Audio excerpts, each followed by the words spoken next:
evening, everybody. What a pleasure it is to celebrate International Women's Day in a room full of radiant women and also a few radiant men. Let's have a quick show of hands. Can you name your seasonal colors? And what are they? Go ahead, shout it out. You're not shy. Spring, okay. Now, let's try something different. Can you name 2 emotions that you're feeling right now? Happy, good. Anything else? Relaxed, happy and relaxed, excellent. So we've gone beyond just the basic colors. So isn't this interesting? We women spend so much money and time, and I'm looking at all you Chanel and Hermes lovers in the room. We spend so much money and time dressing in our best colors, but we hardly invest enough time in understanding our internal palette. That is our emotional and psychological undertones, which are the real drivers of how we speak, how we behave, and how we show up in the world. So tonight, let's go beyond the surface. When we know our external color palette, we can dress in our most flattering shades. When we know our internal palette is how we can create and design our best life. If we don't know our internal palette, we could be wearing beautiful colors that don't belong to us. They don't bring us to life, they dim our light. I know this firsthand because for many years I thought I was living my best life. I was always a good Chinese girl. I got 95% or higher marks in school because you know A- is not a good grade for Chinese parents, yeah? I went to a so-called elite American university, and I worked in a supposed dream job in New York after graduation.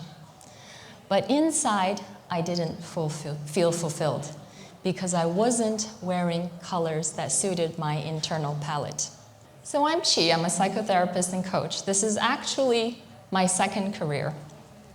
The road getting here was bumpy. I experienced death of a loved one, marriage, relationship breakdown, divorce, 8 international relocations, motherhood, loss, and remarriage. The road was bumpy getting here, but I made it.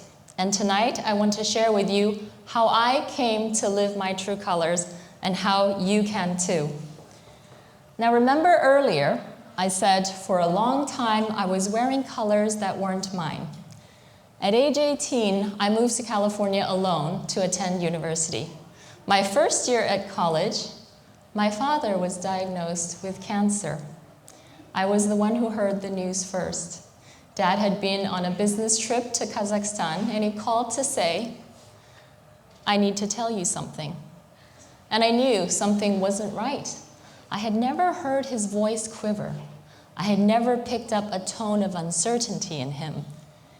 Dad had always been the colossus, a giant in my life, in all of our lives. He had left his village in China at age 16, and he would go on to lead my mother and both of their extended families to better lives in the city and eventually overseas. Now, on the phone, the man I looked up to tell me what to do and how to do it, was asking for my help to break the news to my mother. Dad was scared of the illness and of what it would mean for a first-generation immigrant family. In China today, cancer still means bankruptcy and ruin for many families. And so, for the rest of my university life, I juggled studies. I was competing for jobs to get that elusive work visa to stay in the US and make my American expensive education worthwhile. In the meantime, I was also researching cancer treatments, insurance clauses, and low-cost housing, so that if Dad needed to, he could come and get the best healthcare available abroad.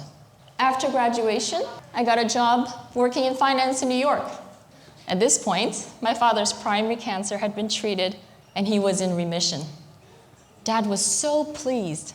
He thought I was making it. I had a great job, I had 2 fancy degrees, and everything was going swimmingly. But just as my career was going up, Dad's health was declining. My second year of working in New York, I got another call. Dad's cancer had spread. He had 6 months left to live. Now, I wish I could tell you how I felt hearing that news, but I don't remember anything about what was going on inside. I just remember springing to action, frantically looking for a job that would bring me closer to home. This was 2007, so I don't know if you remember. The Asian stock market boom was booming. The bubble hadn't yet burst. So I quickly found something in Singapore. Then I packed up my bags and moved here, dragging my boyfriend with me. Once I arrived in Singapore, I took red-eye flights every week. On Fridays, I would leave my office at Raffles Link, get to Changi, hop on a plane, arrive in Beijing Saturday morning, go straight to Dad's hospital bedside, spend a day and a half with him, and Sunday night turn around, do the same thing. I would land at Changi Monday morning, go to my office, shower, and start the week all over again. Those were 5 difficult but rewarding months. Since leaving home at 18, I hadn't gotten to spend so much time with my father. When my father did pass away 5 months later, he had a perfect picture of my life. Good job, engaged to be married, my future was secure. But after he passed away, everything fell apart. I couldn't hold it together anymore. Those were not my colors. That was not my life. I was living somebody else's version of a successful life. I was living in colors that were not made for me. I didn't pause to notice the pieces of my life falling apart. Physically, I was here, but inside, I didn't feel alive. I felt no joy when we closed a deal at work. I felt no companionship, even though I was living with my partner. And my body was starting to break down. I didn't start reflecting until things hit crisis point. Then I asked myself the question, if I'm living a so-called successful life, why do I feel so lost and exhausted? Why is my body failing me? Frequent infections, painful breakouts, physical ailments, and why was I having explosive fights with my partner all the time? When things hit crisis point, I turned to books. I found refuge in philosophy, religion, and psychology. What began as an armchair reading exercise to heal myself turned into a long graduate school journey, and 12 years later, to my second career, my true calling, not as a finance professional, but as a psychotherapist and coach. Now looking back and connecting the dots, I can see that in my 20s and 30s, I struggled because I was living in the wrong internal palette. I was wearing somebody else's colors. I worked so hard for so long toward extrinsic goals, toward meeting a social standard of success. And so many of us do it here in Singapore. We are all raised and rewarded to do the right thing, the respectable thing.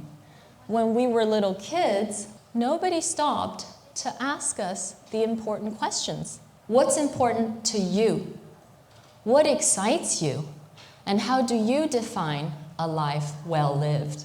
No, we are raised being told what to think and what to value, what to study, where to study, who to marry, when to marry, condo, car, kids, upgrade, rinse, and repeat. And it took my father dying at a heartbreakingly young age for me to look inside and discover my unconscious, subconscious motivations and finally start designing a life of my own, rather than living according to the externally set life design. So through 12 years of working full-time in finance, master's degree part-time, relationship ups and downs, and a fraught fertility journey to become a mother, it was tough, but I was motivated to keep going. I was motivated because these were my goals. I was motivated because I was finally creating my vision of a successful life. Now, when I look at my 2 very different careers, there's a common theme that runs through them, and it's my fascination with human motivation. In finance, I analyzed markets and companies, and I identified good or bad investments. Now, markets are run by people, by policymakers and capitalists. Companies are also run by people, by CEOs and CFOs. To understand an investment is to truly understand and trust in the motivations of the people running the show. In my current career, I also analyze people. I ponder questions like, why do people say they want to make a change in their life, in their career, but they feel stuck and unable to move? Why do we so often get in our own way, sabotaging the fulfillment that we seek? So remember the question I asked at the beginning? I said, name 2 emotions. Many of us can name so many shades of colors that flatter us.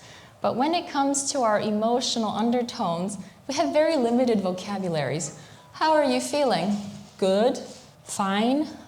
Bad? Busy? Stressed? We can name the basic broad emotions. But if we develop a bigger emotional vocabulary, we can understand the nuances, our subconscious patterns of insecurity, self-doubt, low confidence, comparison.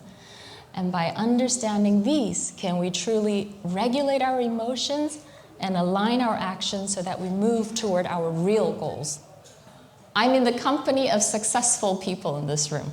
A lot of you are probably thinking, come on, give me a break. I know myself.